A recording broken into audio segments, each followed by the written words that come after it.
Eu vou passar aí para o professor Múcio, o professor agradecendo já a Dupont e ao professor Múcio, que é um grande apoiador do grupo e que está sempre presente quando nós solicitamos. Então, vou passar a palavra para o professor Múcio. Muito obrigado. Obrigado. Muito obrigado pelo convite para participar, ao pessoal do Inova Leite. É uma honra muito grande para mim. E eu estou aqui falando em nome da minha empresa, da Dupont, e também em nome da nossa grande parceira, a Fermentec. Tá? É uma alegria representá-los aqui nessa apresentação. Eu queria hacer um saludo muito especial a todos os companheiros queseros de habla hispana que nos escuchan, aunque tengamos que hablar em português. Um saludo muito especial a meu amigo Coco Benilla, de Arequipa, Iván, a Leonor Bautista, de Colômbia, a Cristina Rivera, em México, e a Ana Selva, em Argentina, e a meu amigo Pablo Rivero, de Espanha, de Queserias Entre Pinares, em Valladolid. Ok? Um saludo muito grande. Vou apresentar aqui sobre a funcionalidade da mussarela. Eu diria que, de uma certa maneira, eu vou entrar um pouco na área de química de queijo, que eu sempre menciono também que tem um pouco de alquimia e bruxaria sempre que a gente fala de queijos, não é verdade? Isso aí vem desde os tempos aí do Leonardo da Vinci, da Mona, né? Eu gosto muito da Mona, então representa muito. Então eu queria só dizer que isso já é desde a idade medieval, esse assunto de mistura de química e alquimia e os queijos, não é verdade? Eu quero tentar ser bastante simples, o tempo é muito curto, de 30 minutos, então vamos tentar condensar esse conhecimento rapidamente para vocês. E falo da mussarela para pizza, que ela requer, obviamente, um certo grau de funcionalidade, e esse grau de funcionalidade é afetado por vários fatores, né? Obviamente, o tempo de 2 a 4 semanas, aproximadamente, a temperatura de armazenamento, que pode variar aí de 5 a 8 graus, mais ou menos, o teor de umidade do queijo, que varia de 45 até 52, 53, depende do país, o teor de sal do queijo, tipo de coagulante, né? Essa relação que tem o poder de coagulação e o poder de proteólise, os resíduos coagulantes que ficam na massa, eu vou dar detalhes sobre isso, e os fermentos complementares que nós podemos utilizar eventualmente. Tá? As principais propriedades, há muitas, seriam derretimento, elasticidade, a separação de óleo e o escurecimento, o browning. E para atingirmos estas propriedades, nós temos que fazer a estabilização, que leva mais ou menos 2 a 4 semanas, que implica na distribuição do sal na massa, né, da casca para o centro, e a degradação da proteína. Isso leva a mudança na matriz de caseína, a água vai se prender na matriz de caseína, quimicamente, né, e a gordura começa a se separar também gradualmente, sempre em busca de melhor funcionalidade. Nessa tela, vocês veem aí que a melhor funcionalidade, de acordo com os experts americanos, especialmente o Paul Kinster, da Universidade de Vermont, ocorreria entre 2 a 4 semanas, 15 a 30 dias, aproximadamente, tá ok? Então, existe uma janela de oportunidade para se usar o queijo, que é essa faixa que eu mencionei. Nós usamos, como todos sabem, Streptococcus thermophilus maciçamente para fermentar a massa de mussarela. Mas o termófilo está entre os micro-organismos láticos menos proteolíticos, né? Ele impacta negativamente na estabilização e proteólise secundária. Ele participa muito pouco da proteólise secundária, é muito pouco peptidolítico, né? É apenas para fermentar mesmo. Um outro grande problema que nós temos com o Streptococcus thermophilus é que é uma bactéria lactose negativa e assim não complementa até o final o metabolismo da lactose e deixa sempre resíduo de mussarela. Eu vou explicar o impacto que tem isso no brownie também.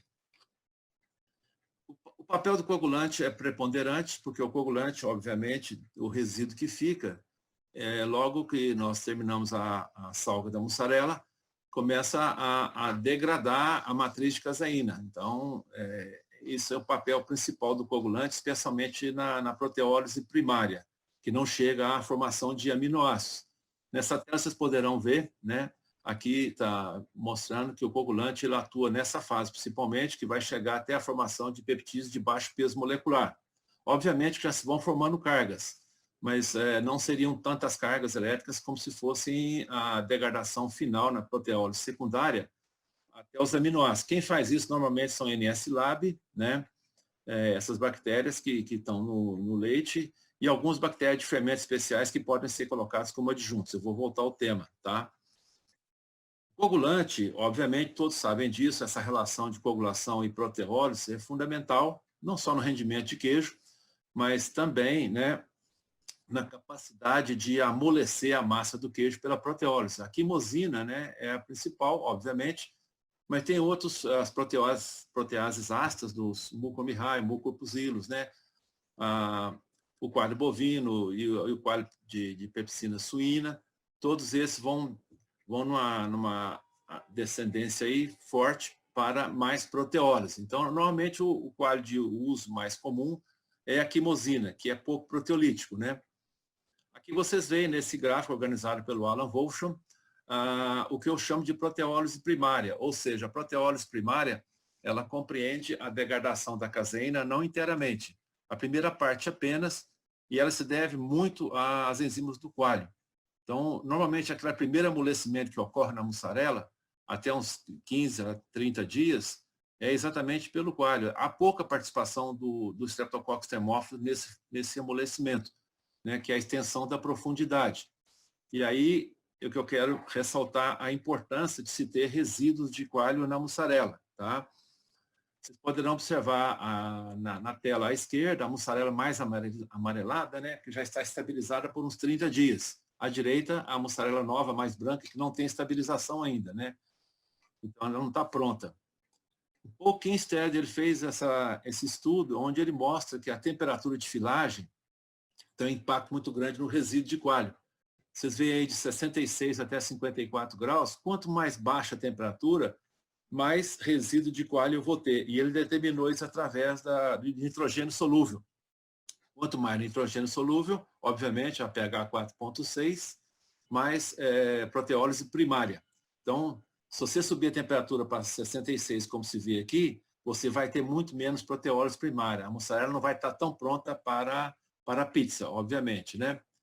Também aqui vocês poderão ver um estudo do Kinstead, onde ele mostra, né, essa proteólise primária. Comparem bem aí um Gouda, um Cheddar, né, e uma mussarela, 7,3% apenas de extensão, né, ou seja, uma degradação muito pequena, enquanto que um Gouda, que é um queijo de massa lavada, pH mais alto comparado a um Cheddar, por exemplo, ele cura muito mais rápido, tá?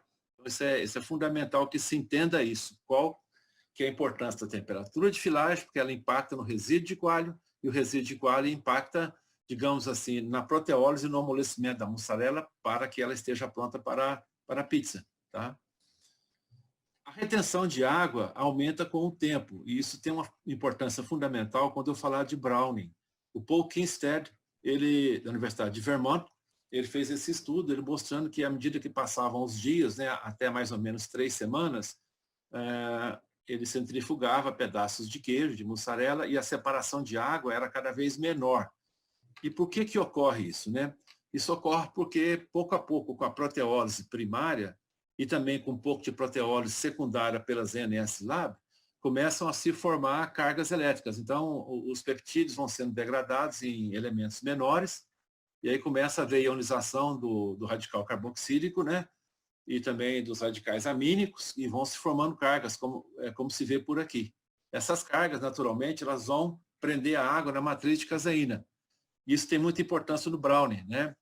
E ele, então, estudou, ele mostra nesse gráfico aí, que enquanto não chega aqui por volta de uns 14 dias, mais ou menos, a massa ainda está indesejável, né? Ela não tem as condições necessárias para ir na pizza, porque tem pouca proteólise primária. O ideal estaria aqui entre 14 e 28, esse trecho aqui que ele está mostrando, né, da estabilização. Existem hoje, é muito comum nas indústrias, tentativa de acelerar a funcionalidade, ou seja, as fábricas têm uma tendência muito grande a querer utilizar ou vender a mussarela para as pizzarias, ou o que seja, mais cedo do que 14 dias, por exemplo, com 7, 8 dias. Isso é possível ser feito através de uso de fermentos especiais, né, que são fermentos adjuntos que eu vou explicar daqui a pouco para vocês. Isso já se faz e funciona bastante bem.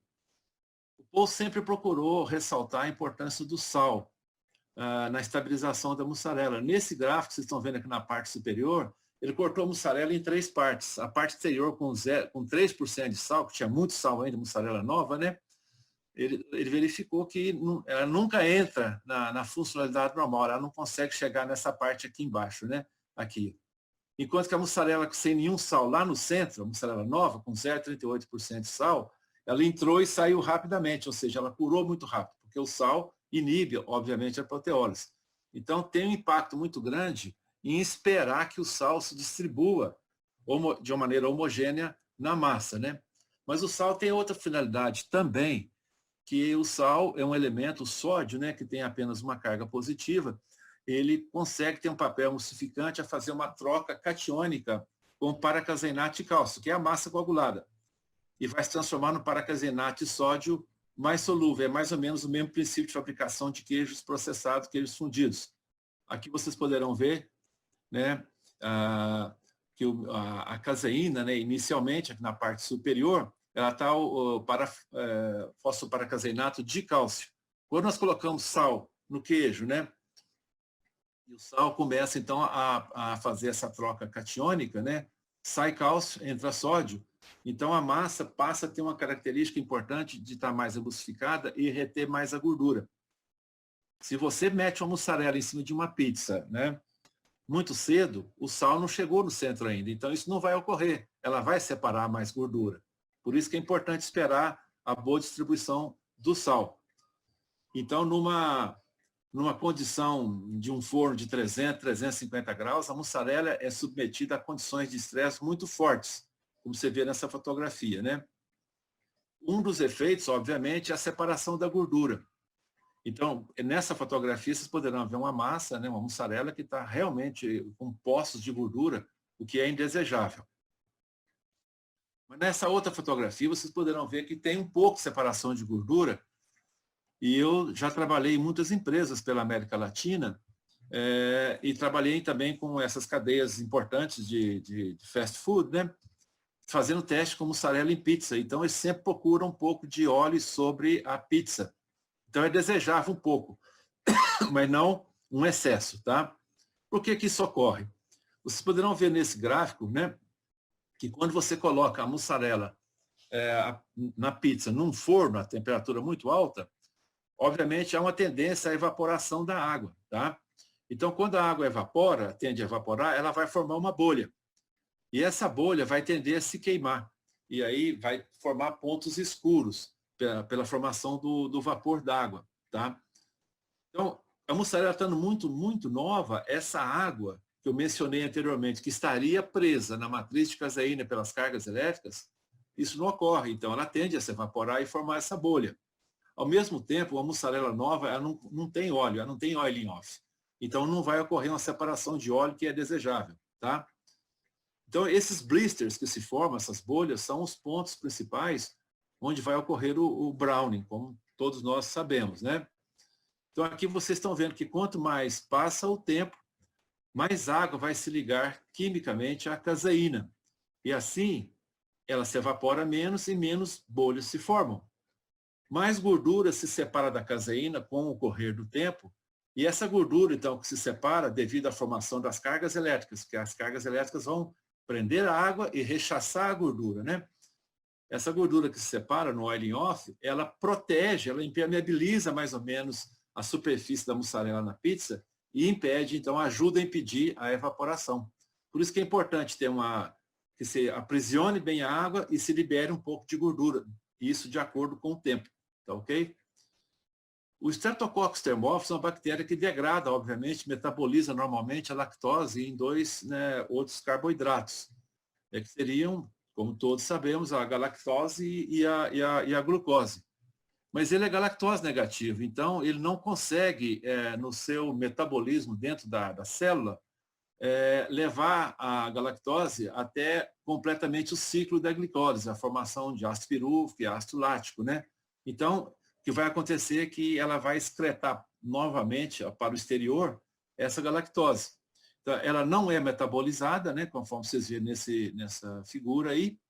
Então, a lactose vira glucose e galactose, a glucose vai virar ácido pirúvico pela glicólise, né?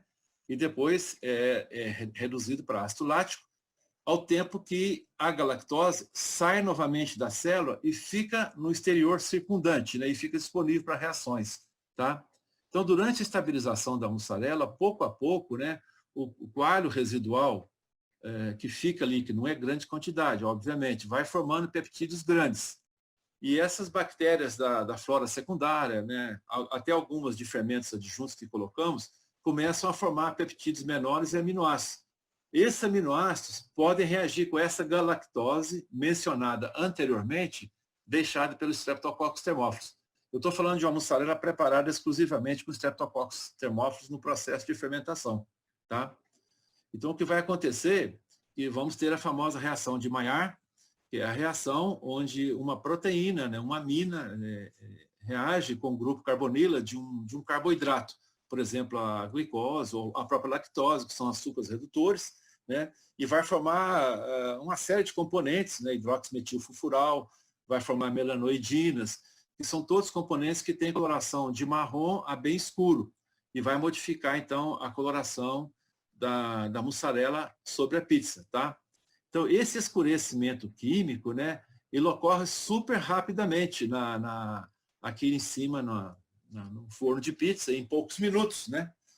Porque a energia de ativação está presente em 300 graus, 350 graus.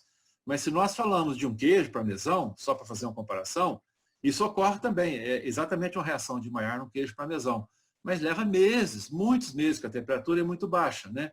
Então, é só uma comparação. Então, a energia de ativação do forno é fundamental para que esses grupos carbonila reajam com a amina e vai formar a melanoidina, conforme eu mencionei.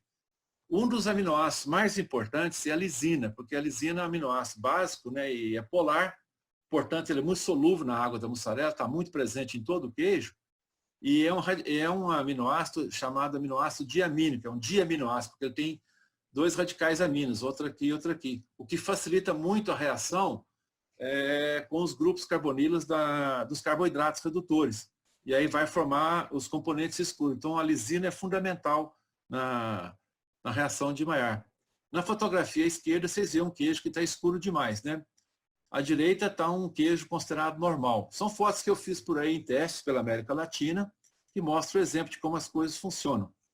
Na verdade, esses testes são muito subjetivos. As empresas que fazem esse tipo de teste, muitas vezes é bastante visual, não usam um colorímetro de Hunter, não usa nada não, o negócio é no olhômetro mesmo, né?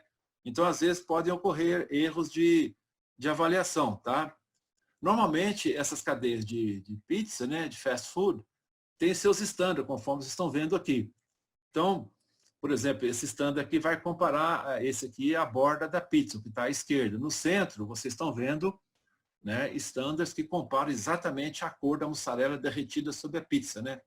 E aqui estão vendo os blisters que são formados. Então, você sempre faz essa comparação e vê se está dentro desse estándar, então se é aceitável ou não, né? Então, geralmente, muitas empresas de laticínios na América Latina, essas grandes que fabricam mussarela para pizza, né? Elas têm o seu próprio forno, geralmente é um forno Marshall, onde um forninho pequenininho, onde você passa rapidamente a pizza, né? E faz a avaliação de sua própria mussarela. É muito interessante. Aí vocês estão vendo uma avaliação também de outra cadeia de fast food, em testes que eu fiz no Peru uma vez, tá?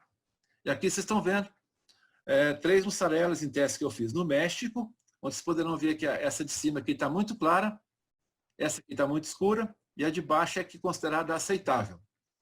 Tudo isso aí tem a ver com a quantidade de carboidrato que está disponível no queijo, obviamente, né? De carboidrato residual que ficou, especialmente a galactose, e tem a ver com a formação de aminas. A formação de aminas, obviamente, é impossível de ser controlada, né? Ela vai ocorrer de qualquer maneira, obviamente mais rápido, a temperatura mais elevada, mas sempre terão aminas no queijo, terão peptídeos, né, que poderão reagir com algum açúcar redutor presente. O que nós podemos fazer é tentar controlar o nível, o resíduo de açúcar redutor, especialmente de galactose. Existem recursos tecnológicos para isso que podem ajudar a indústria, tá? É preciso apenas, por esclarecimento, não confundir a reação de Maillard com a reação de caramelização. não é uma reação de caramelização, que essa ocorre particularmente em doce de leite, por exemplo, né? Onde vamos formar polímeros, né? de açúcar, de sucrose, por exemplo, né? Então, que vai então, modificar a cor. A reação de Maillard sempre envolve a presença de aminoácidos ou peptídeos com açúcar redutor. Basicamente, o que vai ocorrer com o nosso amigo Streptococcus thermophilus, vocês estão vendo aí, imagine que isso aqui é uma célula de um Streptococcus thermophilus. Então, aqui está do lado de fora da célula, né? Então, a membrana da parede celular, ela é permeável. Então, o que acontece? A lactose pode ser transportada para dentro da célula, ela está aqui agora, através dessa enzima galactosidase. O que vai acontecer? A lactose é metabolizada em glicose e galactose. A glicose entra no chamado ciclo da glicólise, né? E aí é transformada em glicose 6-fosfato, 6-fosfato, até chegar à formação de ácido lático. Vocês estão vendo que a galactose aqui não conseguiu ser metabolizada, conforme eu já expliquei anteriormente. Então, a galactose é recusada, ela sai novamente para o ambiente e ali ela está disponível para outras reações.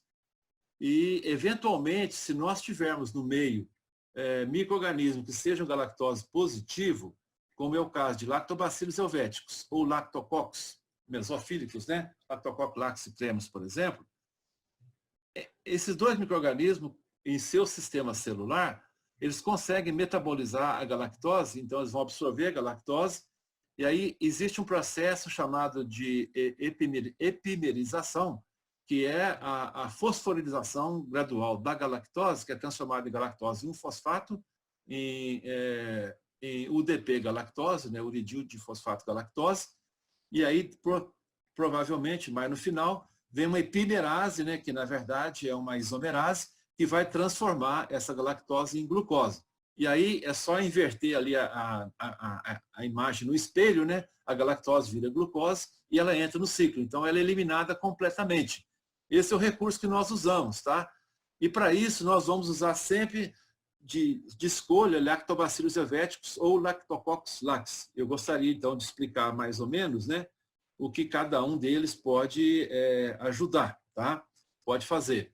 O lactobacillus helvéticos, né, é uma bactéria que é muito menos proteolítica. A vantagem dela, ela é menos proteolítica, menos peptidolítica a baixa temperatura, porque é um micro-organismo termofílico.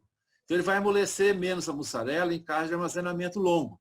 A desvantagem, que sendo uma bactéria muito proteolítica, né, eventualmente, né, se você variar a temperatura, subir um pouco, ela pode, a longo prazo, né, alterar o sabor para mais forte, mesmo a temperatura baixa. Ela sendo um pouco proteolítica a temperatura baixa, mas se o tempo for longo, você poderá ter um sabor mais forte. Ó.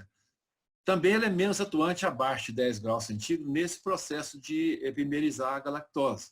Então, ela é mais lenta para acelerar a funcionalidade. Tá? Aqui mas funciona, é muito usado. Tá? Então, vocês estão vendo aqui nessa fotografia, né, lactobacillus helvéticos misturado, né, usado como um cultivo adjunto, onde ele é adicionado junto com o Streptococcus thermophilus no tanque de fabricação. Então, você vai usar de 10% a 20% de helvéticos como adjunto. À esquerda, você vê que está muito mais claro, e à direita, sem helvético, está um pouco mais escuro, a reação de Browne. Né? Nesse outro teste que foi feito aqui no Brasil, vocês poderão ver que em cima é puro Streptococcus thermophilus, enquanto que as pizzas embaixo estão com misturas de termófilos com lactobacillus helvéticos. Então, você vê que o helvéticos realmente ajuda a clarear a mussarela na pizza. Você poderá usar também lactococcus lax e não helvéticos, tá? A vantagem do lactococcus lax é que ele não vai alterar o sabor da mussarela, porque ele vai mais lentamente, né? E tal. Então, ele não é essa proteólise tão forte quanto do lactobacillus helvéticos. E ele é mais atuante, sendo a bactéria mesofílica, abaixo de 10 graus. E vai acelerar a obtenção da funcionalidade que você quer, que é justamente, né, eliminar completamente essa galactose e, ao mesmo tempo, acelerar a formação da funcionalidade para a mussarela estar pronta mais cedo para usar na pizza. Né? A desvantagem, ele é bem mais proteolítico e peptidolítico a temperatura baixa, o que não ocorre com helvéticos. Né? Então, ele tende a amolecer a massa mais cedo, tem que tomar muito cuidado, porque aí você poderá incorrer no processo de amolecimento. Num país como o Brasil, onde nós fatiamos queijo, não em outros países, né? Isso é importante, que a massa não esteja muito mole. Então, você tem que tomar cuidado quando você vai estocar a mussarela por muito tempo. Aqui você vê uma mussarela que foi colocada no forno, né? Com termófilo mais ou menos 10 a 20% de mesófilo. Poderão ver que realmente a diferença é bastante interessante, tá? Por que é interessante não usar o queijo novo na pizza, né? Eu já mencionei anteriormente, o queijo novo, ele não consegue reter a umidade na matriz de caseína, porque não há formação suficiente de cargas elétricas. Então, essa água que não está embebida na matriz de caseína, ela tende a formar vapor d'água, evaporar e formar um monte de blister. Ao mesmo tempo, o queijo novo, né, não tem a formação de cargas, a gordura continua presa ali na matriz de caseína e ela não há oiling off, então não se forma essa capa de gordura sobre a mussarela na pizza que ajuda a impedir a evaporação. Então, não se deveria nunca mandar uma mussarela com 3, 4 dias para uma pizzaria. Eu sei que muita gente vai achar isso engraçado, porque isso ocorre muito, eu sei disso, né? Eu trabalho aí com as indústrias. Mas, em termos ideais, isso não deveria ocorrer, né? Por quê? Olhem bem que a reação de Maillard, ela tem muito a ver com a atividade de água, que tem a ver com o teor de sal que está como soluto na água. Então, quando a atividade de água é baixa, ela ocorre muito mais rapidamente. O que acontece quando você evapora uma água, né? Numa pizza, né? Obviamente, você vai evaporando água, a água que vai ficando mais concentrada em sal. E aí há uma tendência, obviamente, a acelerar a reação de Maillard e formar esses pontos escuros que vocês estão vendo nessa fotografia, tá ok? Então, o queijo novo tem muito pouco proteólise, tem muito poucas cargas elétricas nos peptídeos e a gordura não se libera. Estou repetindo isso porque é importante, então, ter o queijo. A partir de 2 semanas seria o tempo ideal para sua utilização. A elasticidade é uma funcionalidade diretamente relacionada com a proteólise, né? Então, mais proteolizado o queijo, obviamente, mais se estira, né, a matriz de caseína. Então, isso vai ocorrer, idealmente, entre 2 a 4 semanas. Quero chamar bem a atenção que essa é uma curva de elasticidade ideal, não progressiva, porque a elasticidade ela aumenta sem parar na mussarela. Cada vez que vai ficando mais e mais elástico. Só que essas grandes cadeias de pizza não têm interesse numa mussarela que derrete e não se rompe. Você imagina que você vai numa pizzaria, comer uma pizza, você pega um pedaço de pizza num garfo, né? E se você vai levar ela na boca, separado do prato, ela não separa. Ela vai, aquele fio comprido, vai passar na sua barba, no seu bigode, vai se agarrar em você, né? Não é o ideal. Então, o que você tem que fazer é ter uma mussarela que estica e arrebenta, tá? Então, isso aí ocorre mais ou menos com 2 a 4 semanas. Não pode ser uma proteólise total, tá? Aqui vocês estão vendo mais ou menos, né, o que os americanos sempre falam, mínimo de 6 polegadas, tá?